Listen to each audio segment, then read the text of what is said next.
Hey there, I'm Sophie, I'm Rebecca. and between us, we have over 14 years and counting, maybe it's 15 years at this point, of experience guiding people through their career clarity journey. So today, I just want to ask this question, and I don't know if you've ever thought about it before. Have you ever been great at something and you've been told you're great at it, but you don't actually enjoy it? And Rebecca, I want to start with you first. Has this ever happened to you? Yes. Can you tell me more about that? A couple times. One time specifically coming to mind is I was working as a project manager assistant, and the project manager told me I'd be really good at project management. Should consider pursuing that as my career because not everyone's good at, like seeing the big picture and the small details. But I did not love project management, like sitting and working behind my computer, documenting processes. And I came up with a language and style guide for the organization. And like for someone else's organization, I really didn't like doing it. And work every day was such a drag. And I did not want to continue in project management. How did you decide that you were not going to do that, even though you were told you were great at it? I decided, I considered it because I didn't know what else I wanted to do at the time. And it seemed like a great option. Like I knew my project manager, and this was like 13 years ago. I knew that she was bringing in like at least 10 grand a month. And at that time, especially to me at that time, it was like so much money.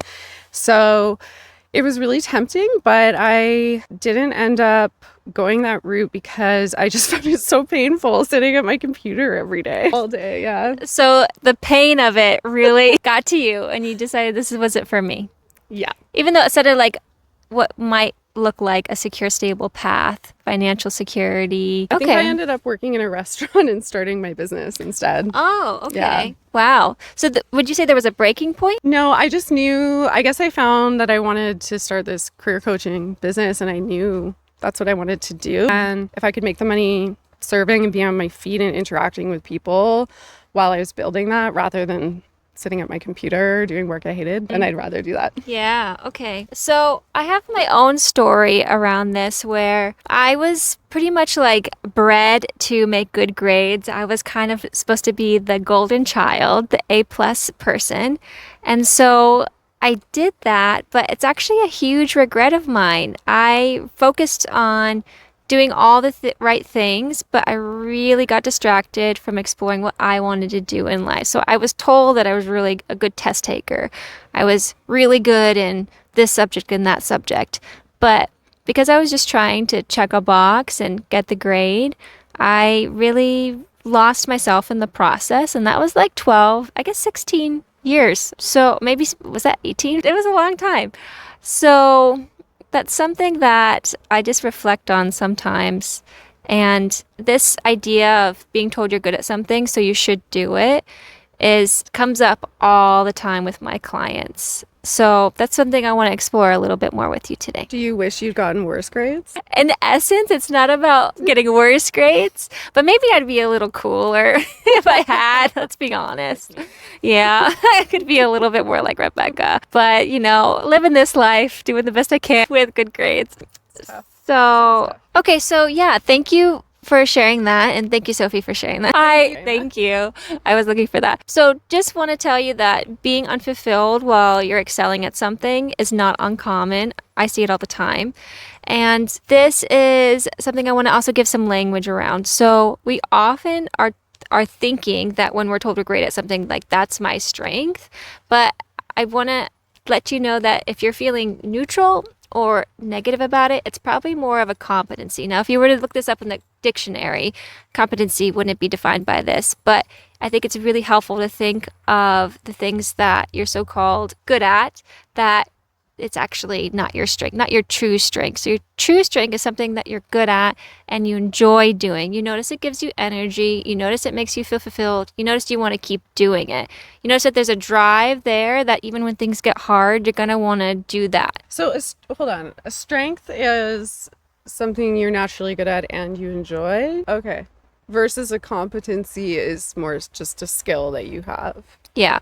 So competency could also be thought of as a skill that you have that you feel neutral or negative about, and you want to minimize competencies as much as possible in your career. You might not be able to get rid of them completely, but less than 50% of competencies is at least a good starting point because you want at least 50% to be your true strengths, things that you enjoy doing. So the more you can decrease that number on your competencies, typically the more fulfilled you're going to be. So you could have a really valuable competency, and if you're neutral about it, it's fine to use it, but you don't want to make your career revolve around it. Building your career around your strengths. Yeah. And I think we can have strengths too that we don't enjoy, but it's really uncommon. Yeah. So this is it's funny you mentioned that, because there's another point I want to make, but I might just get to that a little bit later. Okay. So let's bring that up again. We'll just put a bookmark in that for a second. Yeah. Because I have one other sure, go ahead. comment, which we might tuck in later. Personally, I've found a strength will be enjoyable depending on the context I'm using it in. Yes. So it's not just any time I'm using a strength, it's the time, the place, the circumstance, all that. I call that the Energizer Bunny effect, where like you can have this strength, but if there's not something on the back of it, like your passion, it has no charge. It does nothing for you. Yes. Yeah, like for like the project management example I gave, I do project management in my business because it's for my business. I actually like using it. Same with marketing. I've done marketing contracts for other people, and if I'm doing marketing or branding work for someone else, I really don't like it, but in my own business I find it pretty fun. Yeah, cool.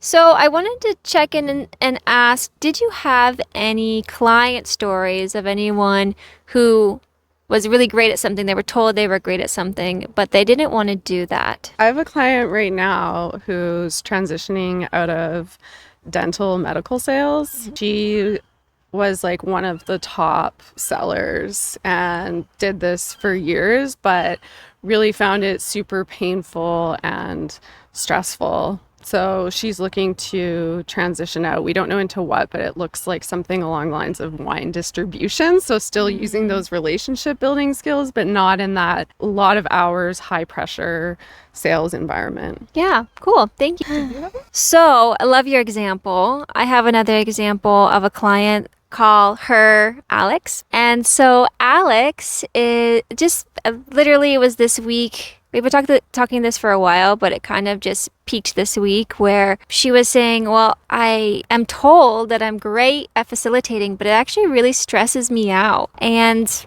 I'm afraid that I'm going to have to do this in my career for the rest of my life. And so just through some conversation, some coaching, we were able to help her realize that's not what we're intending to do. We're not trying to pigeonhole anyone into doing things that they just happen to be great at. I mean, if you're in a career transition, you're very likely good at things that you don't enjoy. That's the whole point why you're thinking about something else. So that we noticed that there were some things that people noticed about her, but they were a bit lower on the list of what people recognized. So just because it's not the first thing doesn't mean it's invalid. It's often just a sign that reinforces that you're doing something that you're probably doing for other people, or your career is just not entirely reflecting your authentic self. And that's why you're going through the journey to begin with, to start really looking at the strengths that do mean something to you and developing those. I liked what you said about the strengths that mean something to you. So like being choosy about what strengths you're using, just because something's a strength, you don't have to use it. Yeah, kind of what we're talking about. Something else interesting with Alex is that she actually just thought about her strengths that she was told that she was good at, or we could call them competencies, and she reworked them into language that resonated with her more. You can articulate it differently and use it in a way that feels more deeply connected to what you like to do. There's just another way of looking at it. So just to underscore this, there are a lot of reasons why this happens, why we end up doing things we don't enjoy. We get good at them and then we feel like we have to keep doing them. But just know that it's often societal expectations, family, even cultural. So take a look around you, your influences, and just take assessment of, okay, why do I feel like I need to keep doing this? And I want to talk a little bit later about how we can help you through an exercise to do this. Did you have any other thoughts on that? Expectations that we put on ourselves or others put on us? I was just gonna go into like an action-y thing, so maybe I'll wait. Okay. The other thing is just to build a little bit more evidence for you to really start thinking about your strengths is that there are a lot of studies, one in particular from Gallup, which is an organization that studies work. When you use your strengths, you are shown to be more engaged and fulfilled with your job. And now there's been a push at an organizational level because this also increases people's retention rate. So you stay at your job longer when you're using your strengths. So this is important, and not only organizations need to help this with their plans for their employees, but also it's on you to job craft and make sure you're using your true strengths in the work that you're doing. I like the phrase job craft. That's good. It's cool. Even though I hate crafting. Oh no, we'll never have a crafting night. Not gonna happen. Not for Rebecca. Strength. So the exercise that I think might be fun after viewing this video is try a stab at getting a list of your own competencies that you feel like neutral or negative about. These are things that you've been told you're good at and they don't necessarily really land for you. You don't enjoy it.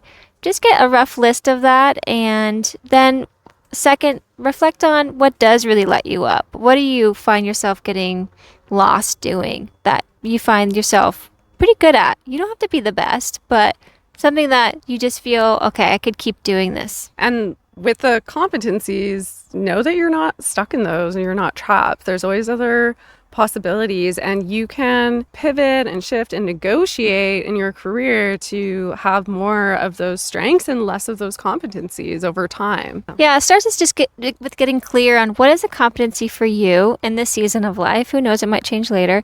And what is a true strength for you right now. And making sure you make decisions that are centered on maximizing your true strengths and minimizing your competencies. It's a bit contextual because, like we were talking about earlier, when you have a rare and valuable skill, you can oftentimes negotiate for what everyone wants in their job, almost everyone, autonomy, bigger salary. So we could talk about that in a different video, but just know that you don't have to revolve your career around things you don't like doing. Please don't do that. Or do that, but your funeral. Okay, so we've gone over some things today. I'm going to give a pop quiz to Rebecca. What were your key insights from today? A quiz that you can't lose. It's my A student is coming out. Any insights? Can't be right or wrong. If you're stuck in doing things that you're good at, but you don't like, you don't have to do it anymore. And there is a way out. There's other possibilities. So do the exercises in this video or reach out to us or someone for support to help you see those other possibilities, because I promise you they're there. Yeah, okay, wonderful. A+. So thank you so much for coming along on this strengths journey with us. And if you're interested in hearing more from us, do subscribe below. And also, if you want to leave us a comment about some things that you hate doing that you're not going to do anymore, that would be fun to read. Absolutely. Thank you so much.